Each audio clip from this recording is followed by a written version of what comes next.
పక్కన వినాయక చవితి ఉండ్రాళ్ళు చేసాను, అది పొయ్యి కట్టేసాను.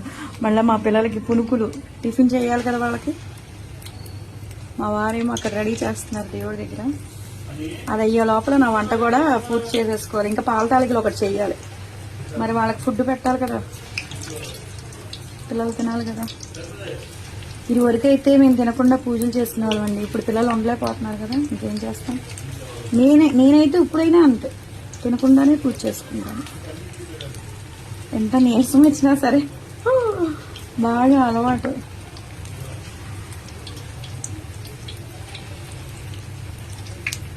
బయట తెచ్చేసుకోమందామా అనుకున్నాను టిఫిన్, కానీ చూస్తే ఇడ్లీ పిండి ఉంది. కానీలే పాల తాలికలు ఎంతసేపు 2 నిమిషాల్లో అయిపోద్ది కదా అని చెప్పేసి పునుకులు వేసేస్తున్నాను.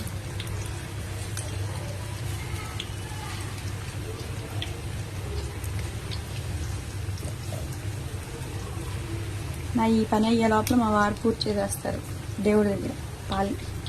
Bye friends.